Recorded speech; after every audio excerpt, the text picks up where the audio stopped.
네, 안녕하세요. 저는 글 쓰고 연출하는 정진세입니다. 네, 오늘은 연희공방 음악깽깽의 꼭두 마지막 동행자 박영감 상여놀이에 대해서 이야기 좀 나눠보도록 하겠습니다. 네, 그 연희공방 음악깽깽이라는 팀인데요. 네, 그 연출님 자기소개와 또 이 팀에 대한 소개 좀 부탁드리겠습니다. 안녕하세요. 반갑습니다. 저는 연희공방 음마갱깽에서 연희자 그리고 또 연출자로 활동하고 있는 김지훈입니다. 네, 저희 연희공방 음마갱깽은요, 연희에 쓰이는 소품, 저희는 주로 인형을 많이 쓰는데요. 그 인형 그리고 또 인형을 돋보이게 만들어줄 수 있는 무대 미술 같은 것들을 저희가 직접 만들고 있습니다. 그래서 연희공방이라는 이름을 붙이고 있고요. 그 다음에 음마갱깽이 사실 저희들의 이름이에요. 연희공방은 수식이고요. 음마라는 말은요, 소리를 어루만진다라는 한자로 된 표현이고요. 그리고 갱깽은요, 대장장이가 쇠를 둘러칠 때 그때 갱깽 갱깽 이런 소리가 나죠.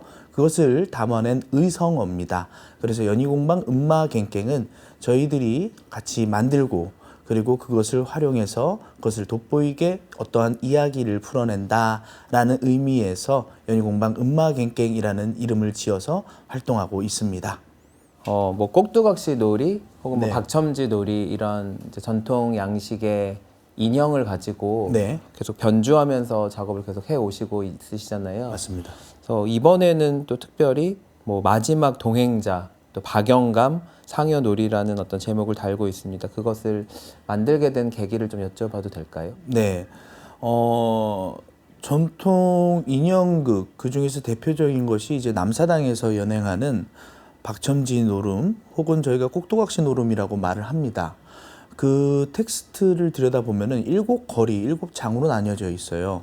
그리고 전통을 할 때는 그 7장의 거리를 쭉 이어붙여서 하지요. 근데 어느 날부터인가 이것을 그냥 쭉 이어서 재현을 하는 것이 어떤 의미가 있을까? 우리가 국가 무형 단체가 아닌데 우리는 창작을 해야 하는데 그렇다면은 우선적으로 한번 프로젝트를 이러한 것은 해보면 어떨까? 그 이러한 것이 바로 한 거리 한 거리 혹은 두 거리를 엮어서 포커싱 하는 프로젝트입니다. 상여거리 또한 그 포커스 프로젝트의 하나라고 보시면 되겠습니다. 우선 저희들이 앞서 했던 절대목이라는 작품이 있어요. 절대목이라는 작품은 이제 전통에서는 건사거리라고 해가지고 마지막 종장입니다. 그 절을 지어서 모두 만민을 축원하고 만민의 염원을 담아내는 그러한 것이죠. 그것을 이제 우리가 한번 포커싱을 해서 확장해서 거기다 서사를 새로이 넣고 한번 해보자 했던 게 있었고 그 다음으로 지금 하고 있는 후속인데요. 이 상여거리 또한 인형극에 있는 한 거리입니다. 그것을 우리가 포커싱 해보자 해가지고 새로운 이야기 어떠한 서사를 만들어서 넣고 그 다음에 인형도 새로이 만들어서 넣고 인형극에서 쓰이는 작은 미니어처 상여 말고 실제 1대1 비율의 목상여를 만들자 해가지고 그 목상여가 마지막에 웅장하게 그 자태를 드러냅니다. 전통 연희 양식인 그 꼭두각시 놀이가 뭐 원래 그것 자체도 재현을 너무 잘하시지만 이제 그것을 재현했을 때 관객들께서 이제 뭐 크게 공감하거나 또 그걸 쉽게 이렇게 받아들이기가 어려운 것 같아서 아마 팀에서 되게 다양한 시도를 하시는 것 같아요. 그 제가 이제 절대목을 보니까 실제로 절을 지으시더라고요. 그리고 또 심지어 관객들이 나와서 어떤 뭐 축원까지도 하는 그런 장면이 있었는데 이번엔 이제 아예 상여까지 실제 사이즈를 이렇게 구현해서 아마 이제 공연에서 보여주시려고 하는 것 같은데요. 그 내용을 좀 살짝 여쭤봐도 될까요? 상여가 어떻게 또 구현이 되나요? 무대 위에서. 일단은 그러면 이야기 구조를 설명을 안 할 수가 없을 것 같아요. 제가 이제 극본을 같이 제가 썼는데 이번에는 우리 포커싱을 상여거리로 하자. 이걸 어떻게 해서 보여줄까라는 고민을 하다가 이야기의 구조를 일단은 여정서사로 한번 해보자. 박영감이 저승길까지 가는 네. 그거를 가져가 보자. 그러면서 거기서 각성이 돼서 뭔가의 깨달음을 얻고 하는 영웅서사라고 보통 얘기를 하죠. 원작에는 없지만 좀 네. 새로 이렇게 쓰신 그렇죠. 거네요. 네, 원래는 상여거리에서는 그냥 바로 상여가 올라옵니다. 그 상여는 평안 감사의 상여고. 맞습니다. 근데 거기서 이제 주인공을 박영감으로 바꾸자. 네. 그러면서 이제 설정을 해봤죠. 그 구조를 일단 결정을 줬고, 그다음에 그 인물을 어떻게 할까 하다가 박영감이라는 인물이 나오는데요. 박첨지. 맞습니다. 근데 거기서는 지금 이제 첨지라고는 얘기 안 하고 이제 박영감으로 바꿨어요. 그래야지 우리 관객들이 지금 시대의 관객들이 이해할 수 있을 것 같아서요.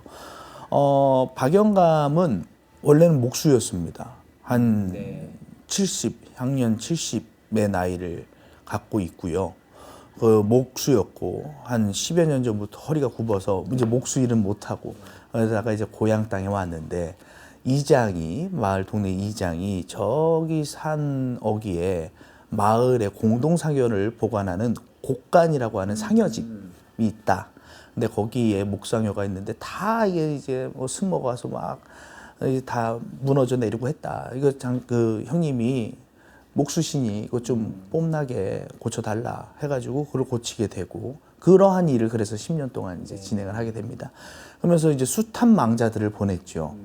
목수 일을 하면서 여러 가지 기술이 있으니까 이제 그게 일장에서 드러나면서 본인의 죽음을 맞이하며 자신을 같이 할 꼭두두를 만들었다, 상여를 만들었다 하면서 이야기를 풀어내고 2장부터는 본격적으로 여정이 시작이 됩니다. 그 박영감이 처음에는 이제 인물로 나오고 다음부터는 이제 꼭두 인형으로 같은 인형으로 나와가지고 환상의 세상을 펼치면서 거기서 이야기가 펼쳐지는데요. 네, 그런 인형극으로 바뀌면서 끝까지 이렇게 가면서 여러 각성을 합니다. 후회에 대한 그리고 이승에 대한 미련이죠. 뭐 그런 것들을 각성을 시키면서 훌훌 털어버리고 가시덩굴처럼 엉킨 나의 미련을 가시덩굴에 얽매이지 않고 그 위를 날아가는 나비처럼 훌훌 날아서 가고자 하는 마음을 품게 되고 그러면서 마지막에는 연꽃, 환생을 의미하는 소망하는 연꽃을 하나 들고 저승문 안으로 들어가면서 이야기는 맞춰지고 그 다음에 종장에서 닫혔던 막이 열리면서 거대한 상여가 드러납니다. 그러면서 인형극 막 안에서 인형술사로 했던 배우들이 등장을 하여서 이제 배우로 등장을 하여서 그 상여를 들고 상여놀이를 하죠. 관객들은 그때 이제 함께 관객 참여로 들어와서 망자를 위로하는 꼭두 그리고 먼저 그 관객들이 보고 싶은 그리운 먼저 떠난 이들이 있을 거잖아요. 어머니, 아버지, 형제 뭐 있을 수 있고 할아버지, 할머니 뭐 그런 먼저 떠난 친구도 있을 수 있고 그 꼭두에다가 자신의 소원 그리고 먼저 저승을 간 친구들에게 전할 메시지를 담아서 이 상여에다가 꽂습니다. 그리고 그 메시지를 고이고이 전해다오라고 다 함께 관객까지 모두가 염을 하면서 상여놀이를 시작하고 그 상여놀이가 끝나면은 모든 갈등이 해소되는 그러한 이야기입니다. 원작에서는 좀 한량과 좀 못된 놈으로 나오는 그 박영감에게 굉장히 좀 입체적인 서사를 부여해서 맞습니다. 좀 이를테면 저승편 뭐 원작이 약간 뭐 이승에서의 있었던 일, 세속적인 일이라면 뭔가 이제 좀 굉장히 좀 숭고하고 좀 저승으로 가는 여정을 좀 잘 다루고 있는 것 같고요. 어떻게 보면 그 꼭두의 세계관 안에서 굉장히 깊이 있는 또 다른 스핀오프로 그 박영감의 어떤 스토리를 잘 만드신 것 같습니다. 아유, 감사합니다. 그 워낙 뭐 음악은갱에서 그 꼭두에 대한 다양한 어떤 버전들을 좀 시도하셔서 뭐 무대에서 인형과 배우, 음악이 뭐 움직이는 어떤 방식들에 대한 이야기를 정말 뭐 몇 시간을 해도 모자라겠지만 이번 작품에서는 또 그게 어떻게 보여지는지 아마도 뭐 인형놀이나 뭐 전통 연희나 혹은 꼭두각시 노름에 대한 이해가 많이 없는 분들이 좀 태반일 거라서 최대한 쉽게 설명해 주시면 좋겠습니다. 보통 우리나라의 전통 인형극은 단면으로 된 막을 하나 세우고 검은색 포장을 하나 세우고 그 위에서 인형이 움직입니다. 그 뎁스죠. 깊이도 한 요 정도 90cm 정도밖에 안 쓰면서 이렇게 이동을 하는데요. 그 막을 조금 좀 더 입체적으로 만들기 위해서 그 작화가 된 막을 레이어를 이중 레이어로 해서 큰 뒷판이 있으면 그 앞에 산맥을 표현했던 작은 앞판이 있고 그래서 뒤에도 할 수 있지만 그 안에서도 할 수 있게끔 해서 인형의 움직임을 조금 더 입체적으로 보여줄 수 있게끔 만들었고요. 훨씬 더 좀 섬세하고 정교하게 인형이 보여지더라고요. 네, 맞습니다. 그리고 또 이제 뒤에 후 무대를 깊게 여유를 둬서 뒤에서부터 이렇게 올라와서 할 수 있는 그러한 동선도 만들어 놨고 그다음에 이제 앞에 인형극은 보통 이제 앞에 무대를 많이 활용을 못 합니다. 네, 저희가 초연을 하는 남상부악단 같은 경우에는 돌출 무대가 되게 크게 되어 있거든요. 그래서 1장 자체를 아예 드로우 커튼을 닫아놓고 커튼을 닫아놓고 앞에서 배우가 인형극이 아닌 배우가 박영감이 인물로서 인간으로 나와가지고 하게끔 해서 그곳을 활용했고 마지막에 이제 종장이 가기 전에 6장에서 용수판이라고 하는 용두판이라고 하죠. 그 판이 있는데 그 인형이 각성을 해서 실제 막 용처럼 크게 움직일 수 있는 그걸 표현을 해서 앞에서 용노름이라고 하는 연희를 펼칩니다.